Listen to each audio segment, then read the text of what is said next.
अस्सलाम वालेकुम जी, सालाना का सलाम कबूल कीजिएगा। ये ज़िमनी इंतखाबात में इमरान खान के हाथों बुरी तरह शिकस्त के बाद अब मुस्लिम लीग की क़यादत जो है वो बहुत बुरी तरह से उठा गई है। और हँसी तो मुझे इस बात पे आ रही है कि मियाँ नवाज शरीफ साहब ने भी घुंघरूओं से मट्टी झाड़ने का फ़ैसला किया, बल्कि उन्होंने कल घुंघरूओं से मट्टी झाड़ भी दी है।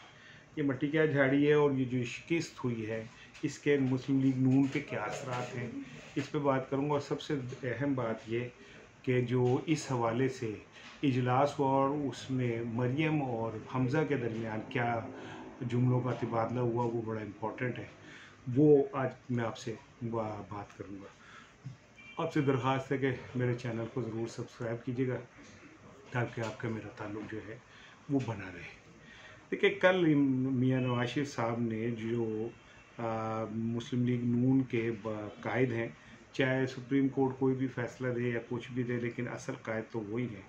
उन्होंने ज़िमनी इंतखाबात में शिकस्त पर सख्त बरहमी का इज़हार करते हुए शहबाज शरीफ साहब से, राना सनाउल्लाह से, एहसन इकबाल से जो है रिपोर्ट तलब कर ली है। अब दिलचस्प बात यह है, मुझे हँसी आ रही है इस बात पे कि उन्होंने रिपोर्ट तलब कर ली कि भई हम ये इलेक्शन क्यों हारे।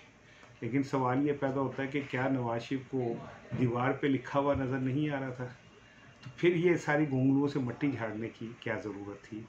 और ये तलब करना और इज़हार बरहमी, जब इमरान खान ने 50 से ज़ायद जलसे किए और मुस्लिम लीग नून अपने बिल में छुप के बैठी हुई थी, तो सबको पता था कि क्या रिज़ल्ट आना है।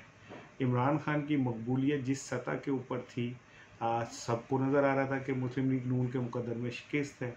कल राना सनाउल्लाह ने थोड़ा-सा सख्त जिसे कहते हैं सच्चाई से काम लिया और उन्होंने कहा कि इसमें कोई शक नहीं कि हमें शिकस्त हुई और उसकी रीज़न ये है कि जो महंगाई है और जो बिजली के बिल हैं वो हमें ले बैठे।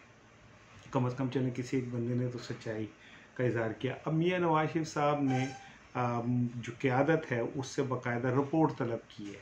तो मैं हँसी आ रही थी कि मियाँ नवाज शरीफ साहब को खुद इस बात का इलेक्शन से पहले पता था कि वो इलेक्शन हार चुके हैं। यही वजह है कि मुस्लिम लीग नून ने कहीं पे भी कोई एफ़र्ट नहीं की इलेक्शन जीतने की। कहीं अगर 1-2 जगह हुई भी है तो वो पर्सनल ज़ाती बुनियादों पे हुई। अदरवाइज़ ये है कि मुस्लिम लीग नून पहले ही आलमोस्ट इलेक्शन से विथड्रॉ कर चुकी थी और उन्होंने कोई हिस्सा ही नहीं लिया था।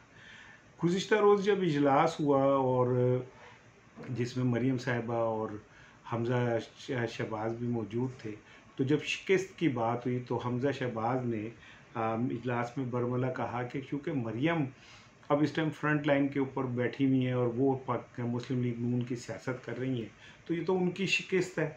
और उनके तो अपने कैंडिडेट जो थे फैसलाबाद से, जैसे तलाल चौधरी थे, वो भी हार गए, जो कि जिनके मुतालिक ये कहा जा रहा था कि ये नवाज शरीफ के बयानिए के ऊपर इलेक्शन लड़ रहे हैं, शहबाज शरीफ के बयानिए पे नहीं लड़ रहे। जिसके जवाब में मरियम ने हमज़ा के जुमलों पर सख्त एहतजाज करते हुए कहा कि पिछले कई सालों से जब से नवाज शरीफ गए हैं, आप और आपके वालिद साहब जो हैं वो मुस्लिम लीग नून की क़यादत भी कर रहे हैं और फ्रंट लाइन लीडर हैं, तो आप मुझ पे कैसे ये इल्ज़ाम लगा रहे हैं। तो वहाँ पे जो मौजूद बाकी रहनुमा थे, उन्होंने दोनों के दरमियान सीज़ फायर कराया, लेकिन इजलास जो है वो तलखी पे ख़त्म हुआ। ये सारी सूरत हाल है और मुस्लिम लीग नून के अंदर इस शिकस्त से मज़ीद दरार जो है वो पैदा हुई और हमज़ा शहबाज को इस बात का पूरी तरह इदराक है। वो अपने करीबी हलकों में ये कहते भी हैं कि आखिर में जाके मियाँ नवाज शरीफ को मसीहा के तौर पे जब लाएंगे तो उनके वालिद साहब को उन्हें साबित किया जाएगा कि वो एक नाकाम तरीन लीडरशिप थी और सारा मलबा उन पर डाला जाएगा। जबकि हमज़ा का कहना ये है कि इस मुश्किल वक्त में मेरे वालिद साहब ने जिस तरह शरीफ फैमिली को मुश्किलात से निकाला, नैब केसेस में से निकाला, नैब के पर काटे, जिस तरह उन्होंने इस्लाहात की और आने वाले अब दिनों के अंदर उनको इस तरह के किसी चैलेंज का सामना नहीं करना पड़ेगा, तो ये उनका बहुत बड़ा क्रेडिट है।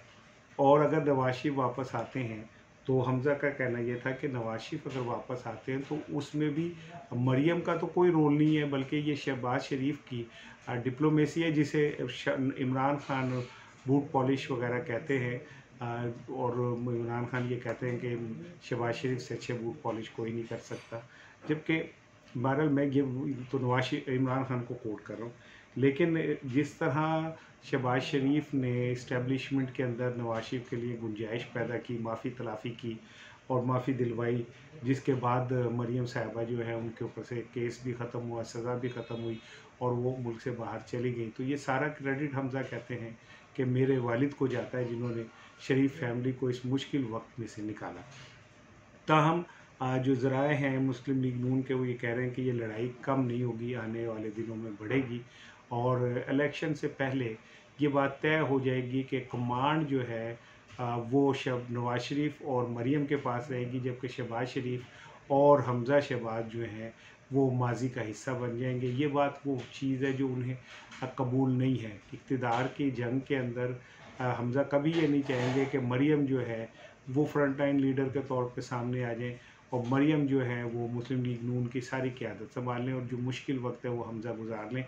यहाँ से मामला जो है बिगड़े हुए हैं और दोनों ही जो है वो अपनी जगह पे खड़े हैं, जबकि नवाज शरीफ और शहबाज शरीफ साहब के दरमियान जो खुफिया मामला तय हैं उनमें ये तय है कि जब नवाज शरीफ वापस आएंगे तो शहबाज शरीफ बैकफुट पे चले जाएंगे। अब नवाज शरीफ कब वापस आते हैं इसका इंतज़ार है, देखें वो कब आते हैं। अस्सलाम वालेकुम।